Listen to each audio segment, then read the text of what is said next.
வணக்கம் அன்புக்குரிய சகோதர சகோதரிகளே. மீண்டும் ஒருமுறை வேபூம் தொலைக்காட்சியினால் ஒளிபரப்பு செய்யப்படுகின்ற இறைவனில் இணையும் இல்லறம் என்ற இந்த நிகழ்ச்சியில் உங்களை சந்திப்பதில் நாங்கள் மகிழ்ச்சி அடைகின்றோம். வாரந்தோறும் உங்கள் இல்லங்களிலே இறைவனுடைய அருளாட்சி இல்லறத்தில் எப்படியாக பரிபாலிக்க வேண்டும் என்பதை குறித்து நாங்கள் பல கோணங்களில் ஆராய்ச்சி செய்து வருகின்றோம் எங்களுடைய கலந்துரையாடல்கள் மூலமாக. இந்த வரிசையிலே இன்று இல்லறத்திலே பிள்ளைகளுடைய பணிகளை பொறுத்த மட்டிலே அவர்கள் ஒரு சிறந்த குடும்ப அங்கத்தவர்களாக பரிமளிப்பதற்கு தேவையான விழுமியங்களையும் நன்னெறிகளையும் குறித்து இன்று ஆராய இருக்கின்றோம். குடும்பம் என்பது சமுதாயத்தின் அடிப்படை அலகு என்பது எங்கள் எல்லோருக்கும் தெரியும். ஆகவே சமுதாயம் நன்னெறிகளிலே பரிமளிக்க வேண்டுமென்றால் அந்த நன்னெறிகளும் நல்ல பரிமாணங்களும் நல்ல பெருமதிகளும் குடும்பங்களிலே ஆரம்பிக்க வேண்டும். ஆகவே இந்த அடிப்படையிலே நன்னெறிகள், விழுமியங்கள், பெருமதிகள் என்பவை குறித்து நாங்கள் உங்களோடு ஆராய்வதற்கு, கலந்துரையாடல் செய்வதற்கு கலையகத்துக்கு இன்று நாங்கள் கூட்டி வந்திருக்கின்ற இரண்டு பிரமுகர்கள், திருமதி இவாஞ்சலிஸ்டா ஃபெர்னாண்டோ அவர்களும் மற்றும் திருமதி ஃபேட்டிமா ஃபெர்னாண்டோ அவர்களும். வணக்கம் ஃபேட்டிமா, வணக்கம் இவாஞ்சலிஸ்டா. உங்களுடைய வேலை பளுவின் மத்தியிலே எங்களோடு இந்த கலையகத்தில் இணைந்து இந்த கலந்துரையாடலில் கலந்து கொள்வதற்கு நீங்கள் வந்திருப்பதற்கு நாங்கள் உங்களுக்கு நன்றிகளை கூறிக்கொண்டு இந்த நிகழ்ச்சியை ஆரம்பிக்கின்றோம். உங்களை பற்றி முதலில் ஒரு சிறிய அறிமுகம் செய்துவிட்டு நாங்கள் நிகழ்ச்சிக்கு போவோம். அனைவருக்கும் வணக்கம். நான் இவாஞ்சலிஸ்டா ஃபெர்னாண்டோ. நான் பொருளை பங்கிலிருந்து வருகிறேன். நான் கொழும்பு உயர் மறை மாவட்ட குடும்ப நல பணியிலே ஈடுபட்டு சேவை செய்து கொண்டு இருக்கிறேன். நன்றி. ஃபேட்டிமா, உங்களை பற்றி கொஞ்சம் சொல்லுங்களேன். நான் ஃபேட்டிமா ஃபெர்னாண்டோ நாகக்கந்த பங்கிலிருந்து வந்திருக்கின்றேன். நானும் கொழும்பு உயர் மறை மாவட்ட குடும்ப நல பணியில் சேவை செய்து கொண்டிருக்கின்றேன். உங்கள் சேவைகளுக்கு எங்களுடைய நன்றிகளையும் நாங்கள் தெரிவித்துக் கொள்கின்றோம். அதே நேரத்தில் இன்று நாங்கள் பேச இருக்கின்ற அல்லது கலந்துரையாடல் செய்திருக்கின்ற விடயங்கள் பரிமாணங்கள் அல்லது பெருமதிகள், விழுமியங்கள் என்று நாங்கள் சொல்லுகின்றோம். அந்த விழுமியங்களின் அடிப்படையிலே நன்னெறிகள், நல்ல பெருமதிகள், மனித மாண்புக்கு ஏதுவான பெருமதிகள், இவற்றை குறித்து நாங்கள் ஆராய இருக்கின்றோம். இவை குறித்து உங்களுடைய கருத்துக்களை கொஞ்சம் அறிமுகம் செய்து வைக்க முடியுமா? பெருமதிகள் என்றால் என்ன என்பதை பற்றியும் நன்னெறிகள் என்பதை பற்றியும் கொஞ்சம் சொல்ல முடியுமா? ஃபாதர், இன்றைக்கி நாங்கள் இல்லற வாழ்வில் இளம் தலைமுறையினருக்கான விழுமியங்களை பற்றி நாங்கள் பார்க்க இருக்கிறோம். விழுமியங்கள் சொல்கிற நேரம் அதுக்கு நாங்கள் பெருமதிகள் அப்படின்னும் சொல்லலாம். பெருமதினா இந்த பிள்ளைகள் அவங்க வளர்கிற நேரம் அவங்களோட வாழ்க்கையை அழகுபடுத்துகிற, மேம்படுத்துகிற, வளப்படுத்துகிற ஒரு ஒழுங்கமைப்பை அவங்கள வாழ வைக்கிற பண்புகளை நாங்கள் விழுமியங்கள் அப்படின்னு சொல்கிறோம். மனித மாண்புக்கு ஏதுவான முறையிலே அந்த வாழ்க்கையை வளப்படுத்துகின்றது. மனித நேயத்தோட அவங்க வாழ, ஒழுக்க சீலர்களை ஒரு கட்டுப்பாட்டுக்குள்ள அவங்கள வாழ வைக்கிற இந்த பண்புகள். இப்போ உதாரணமா நாங்க சொல்ல போன ஒழுக்கம், அஹிம்சை, உண்மை, நேர்மை, நன்றி மறவாமை, மன்னிப்பு, இந்த மாதிரியான ஒழுக்க விழுமிய பண்புகளை நாங்கள் இந்த விழுமியங்களுக்குள்ள, இந்த பெருமதிகளுக்குள்ள நாங்கள் சேர்த்து கொள்ளலாம். பல பெருமதிகளை நாங்கள் பார்க்கின்றோம். அதாவது இப்போ பெருமதிகள் அப்படின்னு சொல்லுகின்ற போது அதை பல கோணங்களிலே மீண்டும் பார்க்கலாம் இல்லையா? அதாவது பொருளாதார பெருமதிகள் என்று பார்க்கலாம், அரசியல் பெருமதிகள் என்று பார்க்கலாம், ஆன்மீக பெருமதிகள் என்று பார்க்கலாம். ஆகவே இப்படியாக பல பெருமதிகள் மத்தியிலே மக்கள் எதனை எங்களுடைய பெருமதியாக எடுத்துக்கொள்வது என்பதை தெரியாமல் இருக்கின்ற போது நாங்கள் மனித மாண்பு என்பதை குறித்து நாங்கள் பேசுகின்ற ஒரு மனிதனாக வாழ்வதற்கு தேவையான பெருமதிகள் என்று பார்க்கின்றோம் இல்லையா? இது கூடுதலாக ஃபாதர், எல்லாருமே அந்த நீங்க சொன்னது போலவே பொருளாதார ரீதியாக புகழ் சம்பாதிக்க, அரசியல் ரீதியாக தங்களோட பெயரை மேன்மைப்படுத்தக்கூடிய பெருமதிகளை தான் தேடி நாடி ஓடி போறாங்க. அதுக்காக தான் முதல் இடத்தை கொடுக்குறாங்க. ஏன்னா பாடசாலைக்கு இதான் மார்க்ஸ் பார்க்குறாங்க. அந்த மாதிரி அதே மாதிரியான விஷயங்களை தான் இன்னைக்கு முக்கியமா வச்சிருக்கு. ஆனா நாங்க இந்த இல்லறத்தில் இணையும் இல்லறம், இறைவனில் இணையும் இல்லறம்னு சொல்லும்போது இறைவன்ல நாங்க இருக்கோம். எங்களோட நித்திய வாழ்வுக்குரிய பெருமதிகளை தான் நாங்க இதுல முக்கியமா பார்க்க போறோம். அதாவது உலக ரீதியான பெருமதிகள் என்று நாங்கள் ஒரு பக்கத்திலே பார்க்க, மக்கள் அந்த உலக ரீதியான பெருமதிகளுக்கு ஈர்க்கப்பட்டு கொண்டிருக்கின்ற வேளையிலே நாங்கள் அதையும் தாண்டி உன்னத ரீதியான பெருமதிகளை பற்றி நாங்கள் பார்க்கின்ற போது உண்மையாக மனிதன் அழைக்கப்படுவது மனித மாண்பை பேணி காப்பாற்றுவதற்காக என்பதை குறித்து நாங்கள் பார்க்கின்றோம். நன்றி. அதுபோல நன்னெறிகள், அதாவது பெருமதிகளில் இன்னும் கொஞ்சம் ஊடுருவி செல்கின்ற போது ஒழுக்கத்தை ஊக்குவிக்கக்கூடிய நன்னெறிகள் என்பது, இதை பற்றி ஃபேட்டிமா உங்களுக்கு என்ன சொல்ல முடியும்? அதாவது ஃபாதர், நாங்கள் இன்றைக்கு வந்து இளந்தலைமுறையினுடைய நன்னெறிகளை பற்றி நாங்கள் பார்க்க போகிறோம்.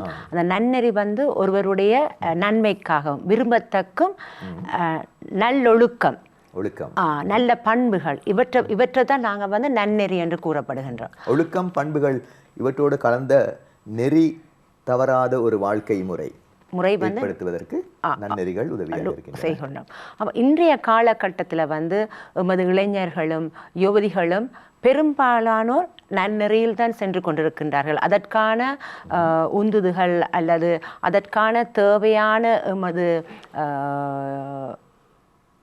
சுற்றுச்சூழல் வந்து அமைந்திருந்த போதிலும் சிலர் இந்த நன்னெறியிலிருந்து தவறி பிழையான நெறிக்கு செல்கின்றார்கள், நெறி தவறி செல்கின்றார்கள். ஆகவே இப்ப நீங்க சொன்னது போல, ரெண்டு பேருமே சொன்னது போல, இந்த விழுமியங்கள் ஒரு புறத்தில் இருக்க, நன்னெறிகள் ஒரு புறத்தில் இருக்க, நம்முடைய சமுதாயத்தை எடுத்து பார்க்கின்ற போது, விசேஷமாக இளம் தலைமுறை, இன்றைய இளம் தலைமுறையினரின் வாழ்க்கை முறைகளை எடுத்து பார்க்கின்ற போது, இந்த நெறிமுறைகள் மற்றும் விழுமியங்கள், பெருமதிகள், இவற்றின் நிலைப்பாடு எப்படி இருக்கின்றது என்று நாங்கள் பார்ப்போமா? ஃபாதர், இன்றைய இளம் தலைமுறையிட்டு நாங்கள் முழுதாக குற்றம் சாட்டிட இயலாது, இது இல்லவே இல்லை அப்படின்னு. கட்டாயம் அவங்ககிட்டையும் நல்ல பெருமதிகள் இருக்கு.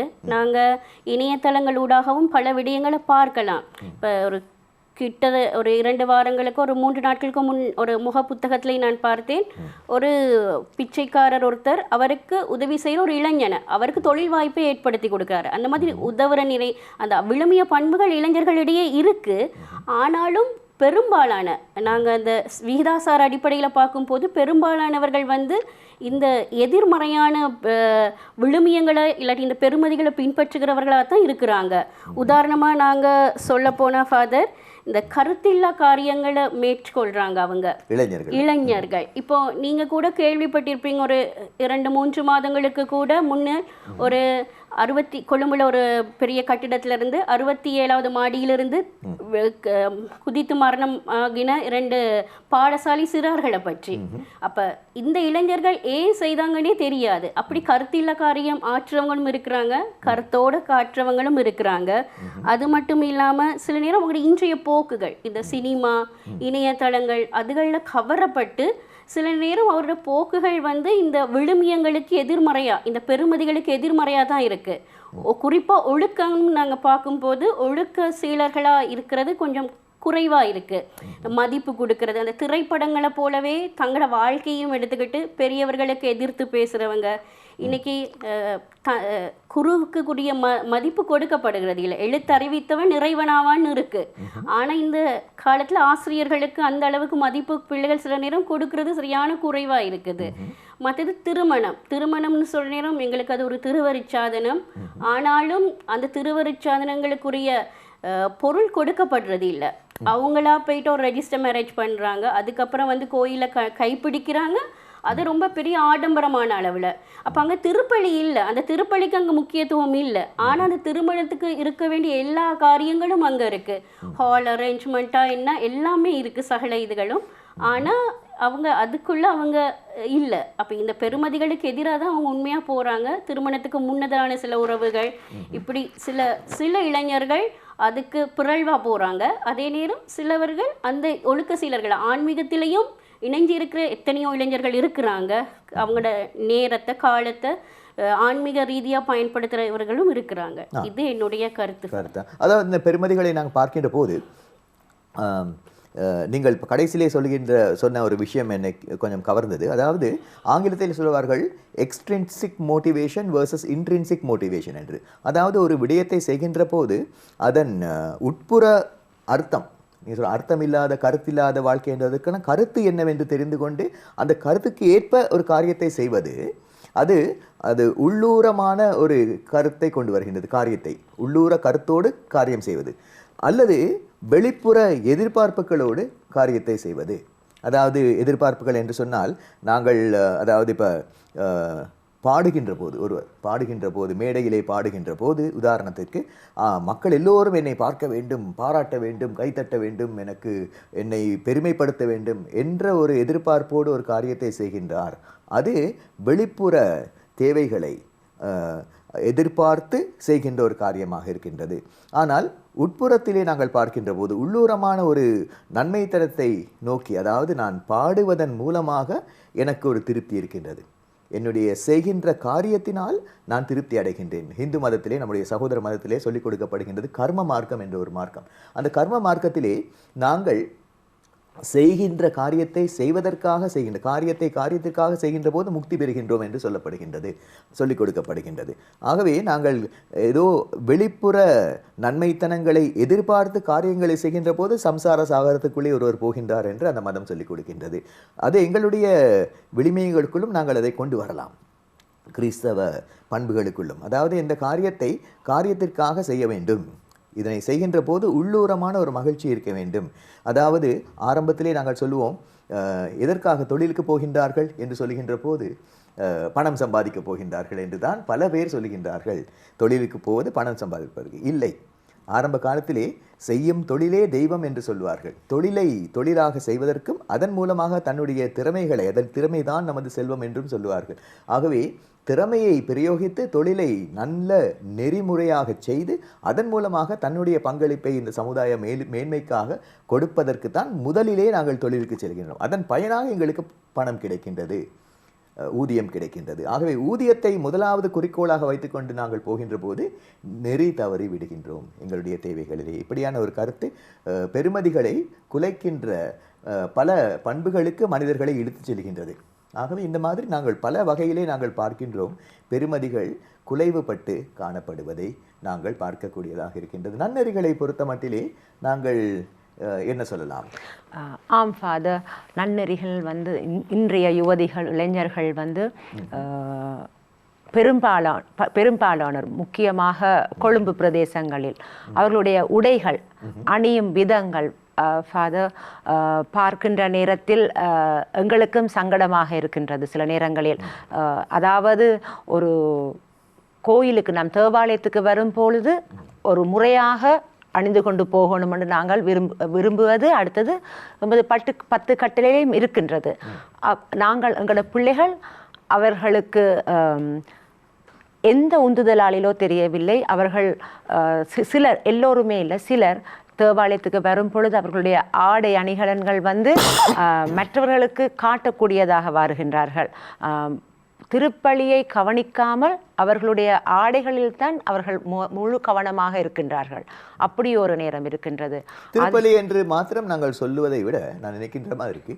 அதாவது பல விடயங்களிலே இந்த விஷயத்தை பார்க்கின்றோம். ஆடை என்பது, அதாவது எந்த ஒரு காரியத்தையும் செய்கின்ற போது அதன் கருத்துக்காக செய்கின்றோம் என்று நாங்கள் பார்த்தோம். இப்பொழுது அதாவது நாங்கள் ஆடைகளை அணுகின்ற போதும் கூட ஆடம்பரத்திற்காக ஆடைகளை அணுகிறது ஒரு வழக்கமாக இருக்கின்றது. ஆனால் முக்கியமாக ஆடை அணிவதன் குறிக்கோள் என்ன என்பதை நம்முடைய பிள்ளைகள் தெரிந்திருக்கின்றார்களோ என்று தெரியவில்லை.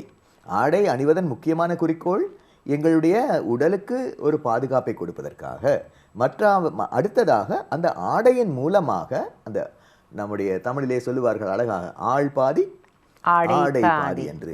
ஆகவே அந்த ஆளுக்கு ஒரு அணிகலன் சேர்ப்பதற்காக, ஆடை ஒரு மனிதனுடைய மதிப்பை அதிகரிப்பதற்காக, ஆடை மதிப்பை அதிகரிப்பதற்காகவே ஒழிய மதிப்பை குறைப்பதற்காக ஆடை இருக்கக்கூடாது.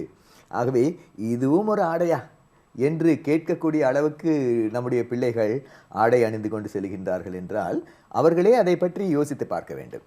அதாவது ஏதோ ஒரு விடத்திலே ஒரு குறைபாட்டை அவர்கள் நிவர்த்தி செய்வதற்காக இந்த ஆடை அணிகின்ற வழக்கம் ஏற்பட்டிருக்கின்றது. இந்த முறையிலே ஆடைகளை அணிகின்றார்களா என்று, அது ஒரு புறத்திலே தங்களுடைய குறைபாட்டை நிவர்த்தி செய்வதற்காக உளவியல் ரீதியாக அந்த வெளிப்பாடு தங்களுடைய ஆடையிலே அது மக்களுடைய கவர்தலை அவர் எதிர்பார்க்கின்ற ஒரு ரீதியாக அமைகின்றதை நாங்கள் பார்க்கின்றோம். அதே நேரத்தில் சில நேரங்களிலே கருத்தே இல்லாமல் ஏதோ என்று இதுதான் ஆடை, இப்படித்தான் உடுத்த வேண்டும், ஏன்னா இதுதான் ட்ரெண்டிங்கில் இருக்கின்றது என்று சொல்வார், தான் ட்ரெண்டாக இருக்கின்றது என்ற ஒரு கருத்திலே அவர்கள் ஆடைகளை அணிவதை பார்க்கிறோம். இப்போ காலப்போக்கிலே நாங்கள் பார்த்து கொண்டு வருகின்ற போது அதாவது நீல நிறத்திலே நீள் கால்சட்டை இல்லையா, லாங் பேண்ட்ஸ் அணிந்து வருகின்ற ஆண்களையும் பெண்களையும் பார்க்கிறோம். ஆண்கள் பெண்கள் என்ற பாகுபாடு இல்லாமல் இந்த நீல நிறத்தில் ஒரு வகையான டெனிம் என்று நாங்கள் பார்க்கின்றோம். யாரையும் அதாவது குறை கூறுவதற்காக அல்ல, ஒரு சின்ன ஒரு கிரிட்டிசிசம் என்று சொல்லுகின்றோம், அதை ஒரு அவதானம் என்று அவதானிப்பு. அதை அணுகின்றார்கள் என்று ஒரு புறத்திலே இருக்கும்போது வேறு சிலர் அதனை வாங்கி பெரிய விலை கொடுத்து வாங்கி அதை கிழித்து திண்டு துண்டாக அதையும் போடுகின்றார்கள். என்ன காரணம் என்று கேட்டால் நிச்சயமாக அவர்களுக்கே தெரியவில்லை எதற்காக இப்படி போடுகின்றார்கள். அவர்கள் போடுகின்றார்கள், இவர்கள் போடுகின்றார்கள், ஆகவே நாங்களும் போட வேண்டும். அப்பொழுதுதான் எங்களை ஏற்றுக்கொள்வார்கள் சமுதாயத்திலே. அந்த தக்கன பிழைத்தல் சர்வைவல் மெக்கானிசமாக இது போகின்றது என்பதை நாங்கள் பார்க்கின்றோம். இப்படிப்பட்ட விடயங்களை கூட நாங்கள் அவதானிக்கக்கூடியதாக இருக்கின்றது. நெறிமுறைகளில் ஒரு பாதிப்பை இது ஏற்படுத்துகின்றது நன்னெறி என்பதில். இன்னும் கூற போனால் ஃபாதர், இந்த நன்னெறியில் வந்து பேசும் மொழி, இந்த பிள்ளைகள், யுவதிகள், இளைஞர்கள் அந்த ஸ்லாங் என்று சொல்லுவார்கள், அது அவர்களுக்குத்தான் அது புரியும். வீட்டில் எவ்வளவு வடிவாக பெற்றோர் நல்ல ஒரு சூழ்நிலையை கொடுத்தாலும், நல்ல பாடசாலையில் போய் ஆசிரியரிடம் நன்றாக கல்வி கற்றாலும், அவர்கள் சமுதாயத்தில் ஒன்று கூடும் போது அவர்களுடைய மொழியானது வந்து சில நேரங்களில் எனக்கு கேட்கின்ற நேரம் இவர்கள் என்ன பேசுகிறார்கள் அப்படி என்று எனக்கு ஒரு மனதளவில் துக்கத்தையும் தரும். ஏனென்றா இப்படி பேசக்கூடாது தானே. மொழி உங்களுக்கு மொழி ஒன்று வடிவான ஒரு மொழி இருக்கிற நேரம் அந்த மொழியை வடிவாக பாவிக்கலாமே, ஏன் இவர்கள் இப்படி பேசுகிறார்கள் அப்படி என்று எனக்கு ஒரு என்னுள்ளேயே எனக்கு ஒரு துக்கத்தை வருத்தத்தை தரக்கூடியதாக இருக்கின்றது. அதே மாதிரி மொழியை எடுத்துக்கொள்ளும் போதும் கூட மன்னிக்க வேண்டும், கொஞ்சம் இடையூறு செய்வது. அதாவது மொழியை எடுத்துக்கொள்கின்ற போது கூட மொழி என்பது ஒரு கலாச்சாரத்தின் ஒரு பண்பாட்டின் வெளிப்பாடாக இருக்கின்றது. ஒரு மனிதன் தன்னுடைய கலாச்சாரத்தை, தன்னுடைய பண்பாட்டை, தன்னுடைய பண்பை வெளிப்படுத்துவதற்கு பயன்படுத்துகின்ற ஊடகம்தான் மொழியாக இருக்கின்றது. ஆகவே அந்த கலாச்சாரம் இன்மையை அல்லது தனக்கு பண்பே இல்லை என்பதை வெளிப்படுத்துகின்ற ஒரு முறை. முதலாவதாக நாங்கள் பார்க்கிற மொழியை மொழியாக பயன்படுத்துவது. மோனா லீனா என்பது அந்த மௌ லீனா என்று சொல்லுகின்றோம். அந்த மொழியை மொழியாக என்று வாசிக்கின்றவர்களும் இன்று ஊடகங்களுக்குள்ளே கூட இருக்கின்றார்கள். தமிழை தமிழ் என்றும் இல்லையா, சொல்லுவதை சொல்லுகின்றோம் என்றும் இல்லையா. ஆகவே இந்த லானாவுக்கான ஒரு வேறுபாடு, அந்த உச்சரிப்பு கூட சொல்லிக் கொடுக்கப்படாத பிள்ளைகள் நமது பக்தியிலே இருக்கின்றார்கள் என்பது முதலிலே கவலைக்குரிய ஒரு விடயமாக இருக்கின்றது. தமிழை தமிழாக நாங்கள் அழகான தமிழாக நாங்கள் உச்சரிப்பதற்கு தவறிவிடுகின்றோம். அது ஒரு புறம், அது அறியாத்தன்மையினால் அல்லது தமிழை தமிழாக சொல்லும்போது அதை கேட்பது குறைவாக இருக்கின்றது. தமிழை கொஞ்சம் கொச்சைப்படுத்தி ஆங்கிலத்தோடு கலந்து சொல்லுகின்ற போது அதை கேட்பவர்கள் கொஞ்சம் அதிகமாக இருக்கின்றார்கள். அவர்கள் அந்த ஃபாலோ பண்ணுகின்றவர்கள் கொஞ்சம் அதிகமாக இருக்கின்றார்கள். ஆகவே சரியான விடயத்தை சரியான விடயமாக சொல்லுகின்றது அல்ல இப்பொழுது இருக்கின்ற கருத்து. ஆனால் அதை கொஞ்சம் கொச்சைப்படுத்தி சொன்னாலும் கூட அதை பார்க்கின்றவர்களுடைய எண்ணிக்கை அதிகமாக இருக்கின்றது என்று சொன்னால் நெகட்டிவ் அட்ராக்ஷன் என்று சொல்லுகின்றோம். இப்படியான ஒரு நிலை இருக்கின்ற போது அது அந்த வகையான பாதைக்கு அதிகமாக மக்கள் செல்லுவதை நாங்கள் பார்க்கக்கூடியதாக இருக்கு. இந்த முறையிலே கூட நெறி தவறி மக்களுடைய அதாவது அந்த பாப்புலாரிட்டியை பெற்றுக்கொள்வதற்காக, அதாவது அவர்களுடைய அந்த பாப்புலாரிட்டி என்று சொல்கின்ற போது அதிகமான மக்கள் எதை விரும்புகின்றார்களோ அதை செய்ய வேண்டும். அதிகமான மக்கள் தவறான காரியங்களை விரும்பினாலும், தவறாக விரும்பினாலும் பரவாயில்லை, நிறைய மக்கள் விரும்புகின்றார்களே, ஆகவே நாங்கள் இதில் செய்ய வேண்டும். இப்படியான ஒரு போக்கிலே இன்று சமுதாயம், நம்முடைய இளம் தலைமுறையர்கள் திரும்பிக் கொண்டிருப்பதை நாங்கள் பார்க்கக்கூடியதாக இருக்கின்றது. இன்னும் கூற போனால் ஃபாதர், அந்த நெறி தவறி, அதாவது தான் படித்த படிப்புக்கேற்ற வேலை செய்யாமல் தனக்குரிய வேலை இல்லாமல் வேற தொழிலை தேடி செல்வது.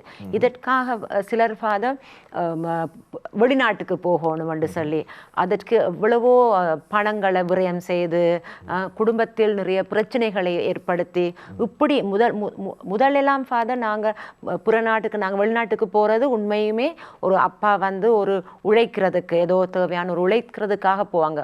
இப்போ அப்படி இல்லை. பிள்ளைகள் வந்து ஒரு 19 ஒரு A-level செய்த பிறகு படிக்கணும் என்று சொல்லி ஒரு ட்ரெண்ட் அவங்களுக்கு, வெளிநாட்டுக்கு போகணும், அங்கே போய் தான் படிக்கணும் அப்படி என்று சொல்லி அப்படி நிலைகட்டு இவங்களுக்கு நெறி தவறி நிறைய பேர் போகிறாங்க ஃபாதர். அங்கே போயும் அவர்கள் பிழையான வழிகளில் செல்கின்றார் என்பதுதான் நான் நிறைய பத்திரிகை மூலம் அப்படி நான் காணக்கூடியதாக இருக்கின்றது. கல்வியை பொறுத்த மட்டும் கூட நீங்கள் சொன்ன விஷயம் மிகவும் கவர்ச்சிக்குரியதாக கவருகின்றது மனதை. அதாவது கல்வியை பொறுத்த மட்டிலே கூட நாங்கள் இந்த தொழிலை பற்றி பார்க்கின்ற போது எதற்காக தொழில் செய்கின்றோம்? வேலைக்கு போகின்றோம் தொழில் செய்வதற்காக, தொழிலுடைய மாண்பின் மூலமாக மனித மாண்பை உயர்த்துவதற்காக, தொழிலின் பங்களிப்பில் நம்முடைய எந்த ஒரு தொழிலும் நம்முடைய திறமையை நாங்கள் முதலீடு செய்து நன்மைத்தனங்களை மக்களுக்கு பெற்றுக் கொடுப்பதற்காக. அதே போல கல்வியிலும் கூட நாங்கள் பாடசாலைக்கு செல்வது எதற்கு என்று சொல்லும்போது முதலிலே இவாஞ்சலிஸ்ட் அவர்கள் சொன்னது போல நாங்கள் புள்ளிகள் பெறுவதற்காக பள்ளிக்கூடத்துக்கு போகின்றோமா, அல்லது கல்வி கற்று அறிவை தேடி அந்த அறிவின் மூலமாக ஞானத்தை தேடிக்கொள்வதற்காக பள்ளிக்கூடங்களுக்கு செல்கின்றோமா, பாடசாலைகளுக்கு செல்கின்றோமா என்பது ஒரு கேள்வியாக இன்று இருக்கின்றது. ஆகவே நீங்கள் சொன்னது போல பள்ளிக்கூடத்துக்கு போவது அறிவை வளர்த்துக் கொள்வதற்கு, தன்னுடைய சக்திகளை, உயிர் சக்திகளை ஊக்கப்படுத்திக் கொள்வதற்கு, அதன் மூலமாக மனித சமுதாயத்திற்கு, நம்முடைய சமுதாயத்திற்கு நன்மைகளை செய்வதற்கு என்ற ஒரு அடிப்படை குறிக்கோளோடு ஒருவர் பயணிக்கின்ற போது நீங்கள் சொன்ன இந்த சர்ச்சைகள், சிக்கல்கள் குறைவாக இருப்பதற்கு சாத்தியம் இருக்கின்றது. இல்லை என்றால் பிள்ளைகளுக்கே படித்து கொடுக்கும் போது ஆரம்பத்திலே அவர்கள் போய் நல்லா படிக்கணும், வெளிநாட்டுக்கு போகணும் என்று சொல்லுகின்ற போது அங்கே பிள்ளைகள் நல்லா படிப்பது எதற்காக? வெளிநாட்டுக்கு போவதற்காக. வெளிநாட்டிலே நம்மை விட நல்ல காரியங்களை செய்கின்றவர்கள் நிறைய இருக்கின்றார்கள். நாங்கள் படித்து நம்முடைய நாட்டவர்களுக்கு நன்மைகளை செய்து கொடுக்க வேண்டும். ஆக அந்த நோக்கத்தை பிள்ளைகளுக்கு கொடுத்தால் அறிவை வளர்த்து மக்களுக்கு நீ நன்மை செய்ய வேண்டும் என்று வைத்தியர்களாக உதாரணத்திற்கு நாங்கள் பார்க்கின்ற போது பல வைத்தியர்கள் தங்கள் வாழ்க்கையை அர்ப்பணித்து மக்களுடைய உயிரை காக்கின்றார்கள். ஹிப்போக்ரட்டிஸ் அவர்களுடைய அந்த குறிக்கோளை அவர்கள் பின்பற்றி அந்த சத்திய வாக்குறுதியை அவர்கள் காப்பாற்றுகின்றார்கள். ஆனால் சிலரை நாங்கள் பார்க்கின்றோம் வேறு விதத்திலே தங்களுடைய வைத்தியத்துறையை பயன்படுத்துவதை, பணம் சம்பாதிப்பதற்காக வெளிநாடுகளுக்கு ஆண்மையிலே கூட நாங்கள் பார்க்க எத்தனையோ வைத்தியர்கள் இலங்கையிலே இருந்து வெளிநாட்டுக்கு சென்றிருக்கின்றார்கள். இலங்கையிலே வைத்தியத்துறையில் வைத்தியர்களின் பற்றாக்குறை, ஸ்பெஷலிஸ்டுகளின் பற்றாக்குறை என்பதை நாங்கள் பார்க்கின்றோம். நம்ம இவையெல்லாம் நாங்கள் பார்க்கின்ற போது நெறிமுறை தவறிய வாழ்க்கையாக, பெருமதிகளை நாங்கள் விட்டுவிட்டு போகின்ற ஒரு வாழ்க்கை முறையாக இருப்பதை நாங்கள் பார்க்கக்கூடியதாக இருக்கின்றது. இன்னும் ஒரு கருத்தை நான் விரும்புகிறேன் ஃபாதர் சொல்றதுக்கு. இந்த எங்களோட இளந்தலைமுறையினர் அன்பிற்காக ஏங்குகிறார்கள். அப்போ எங்களுடைய சமுதாயத்தில் எங்களுடைய சம்பிரதாயங்கள் படி நாங்கள் ஒவ்வொருவரும் ஒரு குடும்பத்தில் அங்கத்தவர்களாக குடும்பமாக இருக்கின்றோம். அப்படி இருந்த போதிலும் ஃபாதர் எங்களோட பிள்ளைகள் நெறித்தவரை அன்பை தேடி வெளியில் செல்கின்றார்கள். பிழையான உறவுகள் ஃபாதர் இன்றைய நாட்களில் ஓரினச் சேர்க்கை இப்படியான நெறி தவறி எங்களுடைய சமுதாயம் பிழையான, எல்லோருமே அல்ல, சிலர் நெறி தவறி போகின்ற இந்த நோக்கை பார்க்கின்ற பொழுது ஒரு பெரிய ஒரு கேள்விக்குறியாக இருக்கின்றது. எங்களுடைய அடுத்த சமுதாயம் எப்படி மாறுமோ, எங்களுடைய மறையை எப்படி நாங்கள் பரப்புவோம் அப்படின்ற ஒரு பயம் எங்களுக்கு வந்து கொண்டிருக்கின்றது. நிச்சயமாக நாங்கள் பார்க்கின்ற ஒரு பெரிய அதாவது கவலைக்குரிய அல்லது பயமுறுத்துகின்ற, எங்கள் மனித மாண்பை பயமுறுத்துகின்ற ஒரு குகைக்குள்ளே நாங்கள் புகுந்து கொண்டிருக்கின்றோமா என்ற ஒரு எண்ணம் எங்களுக்குள்ளே ஏற்பட்டு கொண்டிருக்கின்றது. நம்முடைய மக்களுடைய போக்கு, அவர்கள் அப்படி போகின்றார்களா அல்லது போக பண்ணப்படுகின்றார்களா, அதாவது போக செய்யப்படுகின்றார்களா, போவதற்கு அவர்கள் நிர்பந்திக்கப்படுகின்றார்களா? எங்களுடைய தொகுதிகள் அப்படியாக இருக்கின்றன, எங்களுடைய சிஸ்டம்ஸ் அப்படியாக அமைந்திருக்கின்றன. ஒரு புறத்திலே போனால் மீண்டும் வெளியே வர முடியாது. இப்படிப்பட்ட அந்த குகைகளுக்குள் அகப்பட்டு கொண்டவர்கள் போர் ஒரே வழிப்பாதையிலே போய்கொண்டிருக்கின்ற விலங்குகளைப் போல அல்லது வெட்டப்படுகின்ற ஆடு போகின்றது போல எங்களுடைய பயணங்கள் அமைந்து கொண்டிருப்பதை நாங்கள் பார்க்கின்றோம். இந்த ரீதியிலே நாங்கள் பலவிதமான விழுமிய குலைவுகளை நாங்கள் சந்திக்கக்கூடியதாக இருக்கின்றது. இந்த நிகழ்ச்சியின் தொடர்ச்சியை நாங்கள் வருகிற வாரம் உங்களோடு கலந்துரையாடல் செய்வதற்கு காத்திருக்கின்றோம். வணக்கம்.